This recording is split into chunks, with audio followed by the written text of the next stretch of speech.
It started as a normal Friday night. Dinner with friends, laughter, and plans for the weekend. But by morning, 27-year-old Emily Carter was missing. Her phone stopped pinging at 11:42 p.m. Her car was gone, and within 48 hours, she would be found in the woods outside her hometown. But what no one knew then was that a tiny tracking device, smaller than a coin, would be the key to solving her murder. Emily Carter lived in Cedar Grove, a small, quiet town in Ohio. She worked as a nurse known by her friends as loyal, funny, and always on time. On March 18th, Emily joined her friends for dinner after work. Security footage from Milo's Bar and Grill shows her arriving at 8:12 p.m.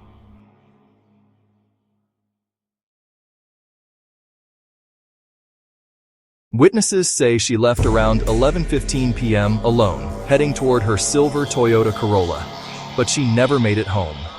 By Saturday morning, Emily's roommate grew worried. Calls went straight to voicemail. Her phone's last location showed a route heading west, toward the county highway. Then the signal vanished. Police began their search immediately. The first 48 hours are critical in any missing persons case. They found Emily's car 2 days later, abandoned near Clearwater Forest, about 20 miles from town. The driver's door was unlocked. Her purse was still inside, but her phone was gone.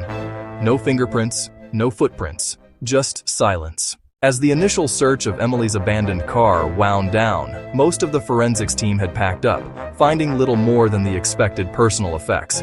But one detective, a veteran with a reputation for meticulousness, couldn't shake a feeling that they had missed something.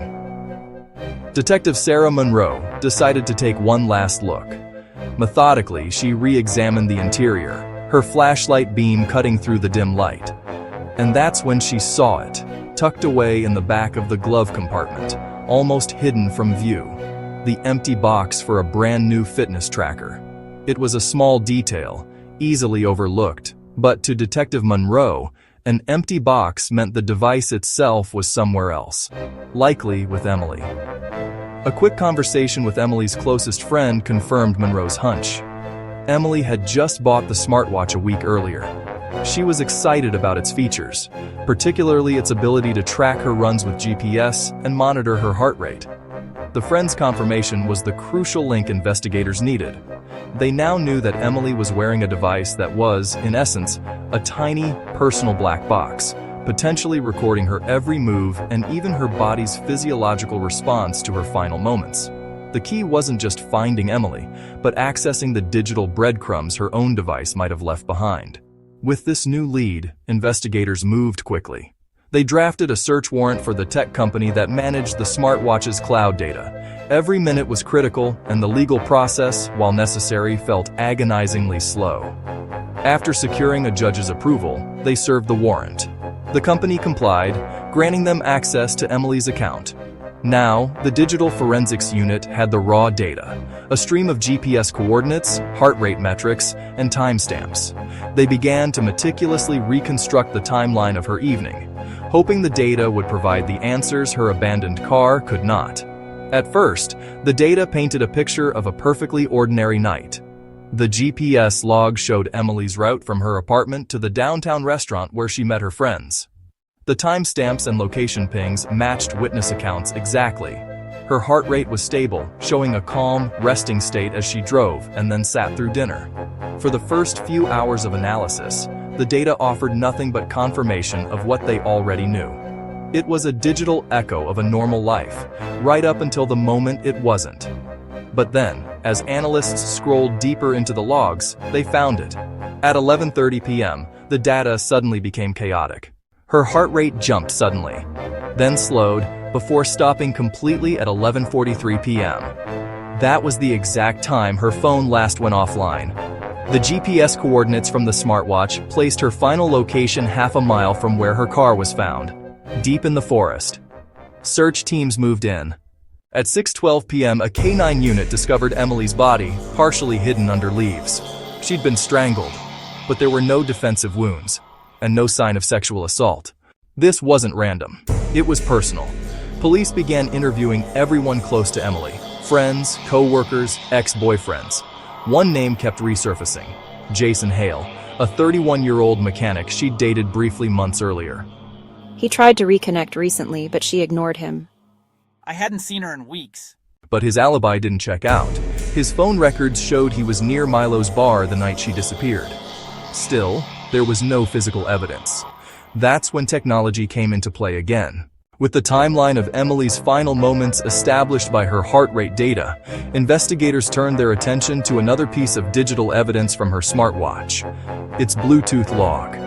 This feature, designed for seamless connection to headphones or a phone, operates by constantly scanning for familiar devices. At 11:47 p.m., the exact moment Emily's heart stopped, her watch recorded a fleeting, almost instantaneous digital handshake with another device. It wasn't a prolonged connection, but a momentary ping, an electronic whisper in the dark. This ghost in the machine was the lead they desperately needed. It proved someone else, with a Bluetooth-enabled device, was with Emily at the very end. Every Bluetooth device has a unique media access control, or MAC address, a digital fingerprint.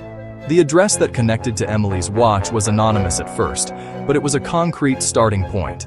Detectives cross-referenced this ID with data from cell phone providers, searching for a match among individuals Emily knew.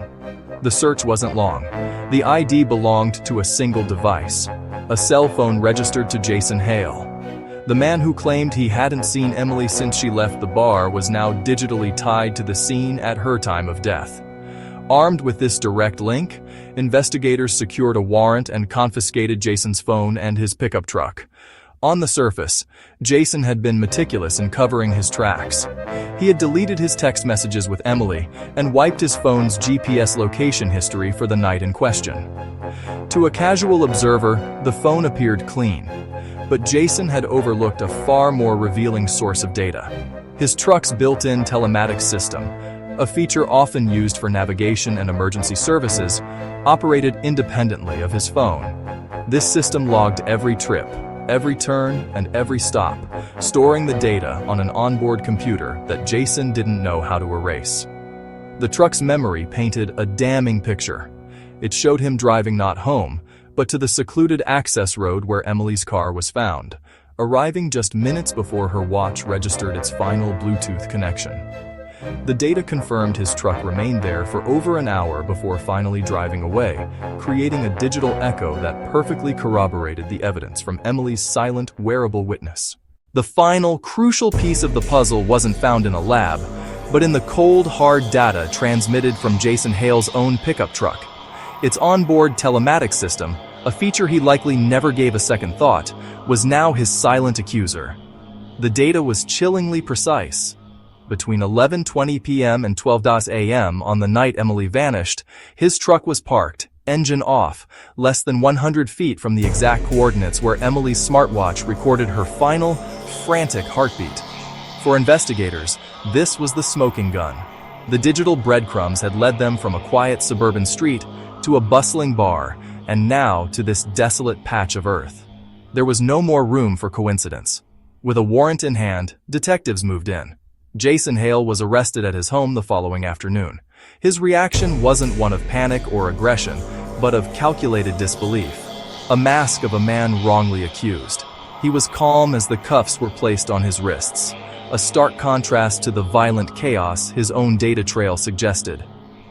In the sterile, windowless interrogation room, Jason's composure held firm. He leaned back in his chair, projecting an air of detached confidence. He denied everything. He denied being with Emily. He denied being anywhere near the woods. He claimed he was home alone. Jason, on screen. I hadn't seen her in weeks. But the detectives had one more card to play. They had spent hours meticulously weaving together every thread of digital evidence into an unbreakable chain of events. They presented him with a timeline, a second-by-second account of his night, combining three sources: the GPS tracker from his truck, the biometric and location data from Emily's smartwatch, and time-stamped surveillance footage from a gas station he visited earlier that evening.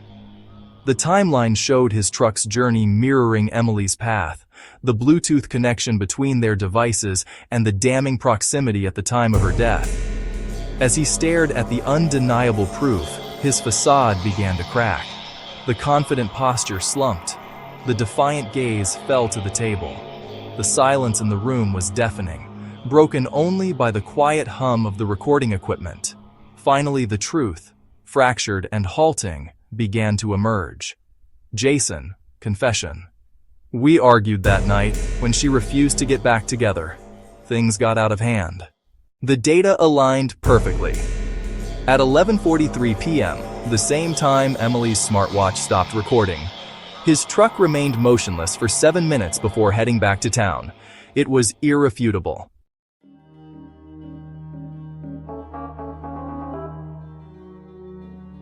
He said they argued that night when she refused to get back together. Things got out of hand. He left her there, believing no one would ever find her. But a piece of technology on her wrist, one she'd worn for fitness, became her voice after death. Jason Hale was charged with second-degree murder and sentenced to 38 years in prison.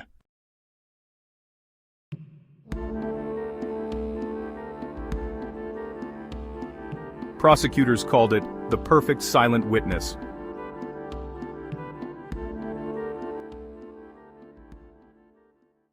Today, law enforcement continues to use smart devices in investigations. From watches to AirTags to car GPS systems. Sometimes the smallest signal can solve the biggest mystery. Technology can track your heartbeat, your route, even your last breath. In Emily's case, it also tracked the truth. If you found this story powerful, hit that subscribe button. And remember, every device you wear tells a story.